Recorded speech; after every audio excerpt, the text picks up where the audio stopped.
Hey guys, hey, I want to talk about an incident I had happen in my boat just yesterday. We were fishing along, having a great time, and one of the fish that I was handling after we'd caught it thrashed around and slipped out of my hand, and all of a sudden I found myself with a hook in my finger. This little devil, okay? And now I had to do a hook extraction from my hand. I don't know if everybody has had experience doing this. I don't know if you know how to do that, but it's an accident that can commonly happen in fishing, and I think it's worth knowing how to do. So I want to walk through two ways that you can take hooks out of your hand or somebody else if you need to. So rather than, now I should have videoed this yesterday, but the two kids in my boat, one of them goes, "I'm out," and he went to the front of the boat, couldn't look at my hand. My son tried to hold the camera, but he got a little queasy. So what am I going to do? I'm going to use an orange. So let's grab my orange, and here we go. Now, before we get too far into the mechanics of this, I want to look at something on a hook and see why this is hard to do. Okay, here's the deal. If you look at a hook, and I'm going to put my hand in front of it so you can see right underneath the hook where my finger is pointing, hooks have a barb on them. Almost every hook does. And what that's designed to do is go into the mouth of a fish, and that barb keeps it from coming out.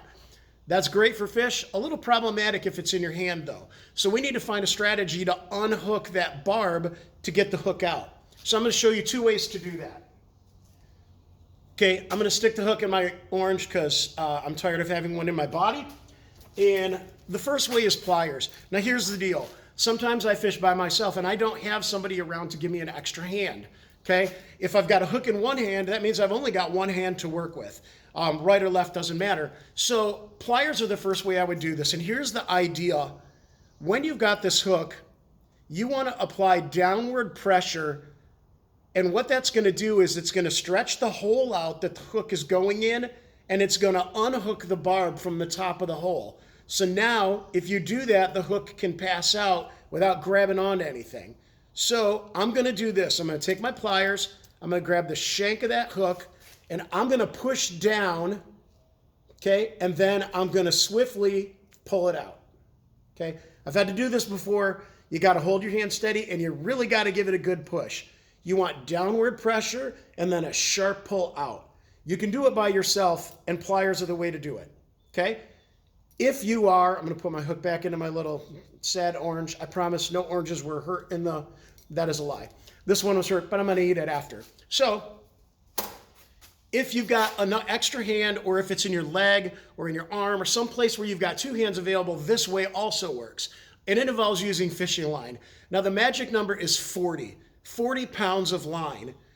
I'm going to attach a knot to this hook, and I'm going to tug this way. And I want at least 40 pounds of line pulling so the line doesn't break. So I'll show you how we do that.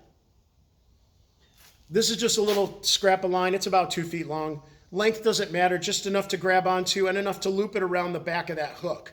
So I'm going to take the line, I'm going to take the ends, and I'm going to do what I'd call a shoelace knot, which is just how you start to tie your shoelaces. Make a loop, push both pieces through, and just tie it. And now you've connected this, and what you've got now is a loop of line, okay? I'm going to go back to my hook, right there. And I'm going to slip this underneath the hook, and then I'm going to run the end of my loop through this loop that I just created, okay?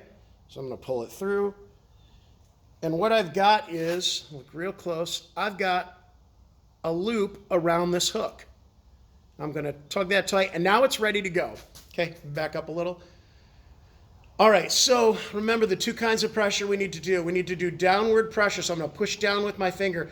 That's stretching the hole out, and it's unhooking the barb, okay? Then I'm going to wrap my hand around this thing, get a good grip on it, and when I'm ready, I'm just going to go 1, 2, 3, donk, and it comes right out. Now, I've done this with other people. I've actually had boats pull up to my boat, and some poor guy with that lure in his hand ask if they can help me, or if I can help them, and I'm happy to do that. That was fine, and it worked great. I've never seen this not work. Both ways are effective. Here's the last thing I'd add, though. Hooks can end up in a lot of places. You can sit on one. That would be kind of funny. I probably need an extra hand for that. Arm, leg, whatever. If it's in the area of your eye, though, I recommend get the lure off the hook. Okay, clip the shank of the hook, clip the lure. It's going to cost you one.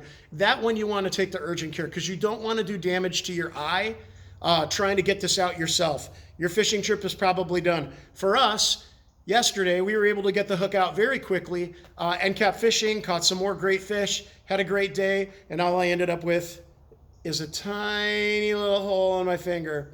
I think I'll live. But I hope that's helpful to you. Try and keep the hooks out of your body, but when they're there, now you know a couple ways to take them out. Good luck, guys. Take care.